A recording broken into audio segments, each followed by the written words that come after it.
America is not the greatest country in the world, but it could be. This masterpiece of intelligence in 1 minute has been said by Jeff Daniels during the new HBO show called Newsroom.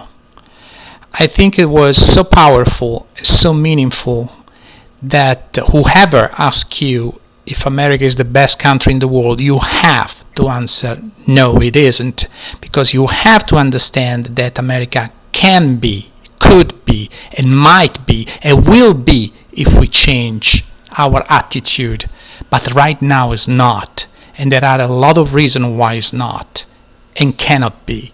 So be honest with yourself when they ask you this question. Here tonight, whether you lean right or left? I voted for candidates run by both major parties. Let's move on to the next question. Go ahead. Hi, my name is Jenny. I'm a sophomore, and this is for all three of you. Can you say in one sentence or less what... you know what I mean. Can you say why America is the greatest country in the world? Diversity and opportunity. Lewis? Freedom and freedom. So let's keep it that way. Will? The New York Jets. No, I'm going to hold you to an answer on that. What makes America the greatest country in the world? Well, Lewis and Sharon said it. Diversity and opportunity and freedom and freedom.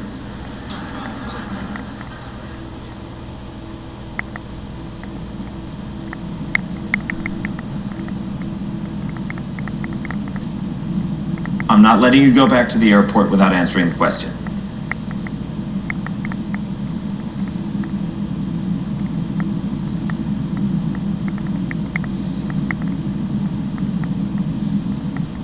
Well, our Constitution is a masterpiece. James Madison was a genius. The Declaration of Independence is, for me, the single greatest piece of American writing.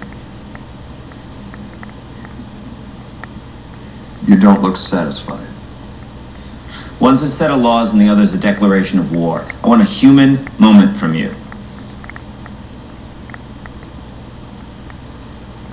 What about the people? Why is America Not the greatest country in the world, Professor. That's my answer. You're saying... Yes. Let's talk about... Fine. Sharon, the NEA is a loser. Yeah, it accounts for a penny out of our paycheck, but he gets to hit you with it anytime he wants. It doesn't cost money. It costs votes. It costs airtime and column inches. You know why people don't like liberals? Because they lose. If liberals are so fucking smart, how come they lose so goddamn always? Hey. And with a straight face, you're going to tell students that America is so star-spangled awesome that we're the only ones in the world who have freedom? Canada has freedom. Japan has freedom. The UK, France, Italy, Germany, Spain, Australia, Belgium has freedom. So 207 sovereign states in the world, like 180 of them have freedom. All right. And yet you, sorority girl, just in case you accidentally wander into a voting booth one day, there's some things you should know. One of them is, there is absolutely no evidence to support the statement that we're the greatest country in the world. We're 7th in literacy, 27th in math, 22nd in science, 49th in life expectancy, 178th in infant mortality, 3rd in median household income, number 4 in labor force, and number 4 in exports. We lead the world in only 3 categories: number of incarcerated citizens per capita, number of adults who believe angels are real, and defense spending, where we spend more than the next 26 countries combined, 25 of whom are allies. Now, none of this is the fault of a 20-year-old college student, but you nonetheless are, without a doubt, a member of the worst generation ever. So when you ask what makes us the greatest country in the world, I don't know what the fuck you're talking about. Yosemite?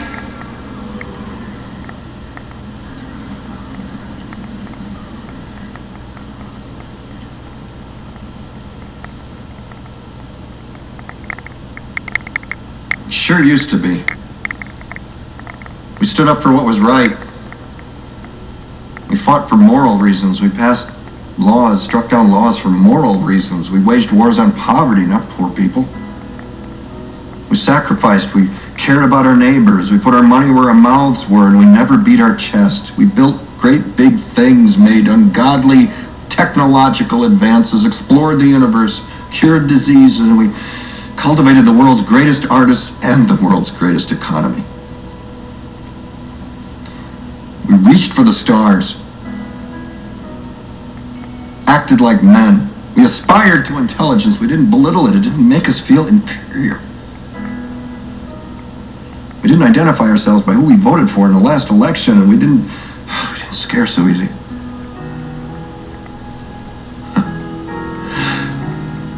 We were able to be all these things and do all these things because we were informed by great men who were revered. First step in solving any problem is recognizing there is one. America is not the greatest country in the world anymore.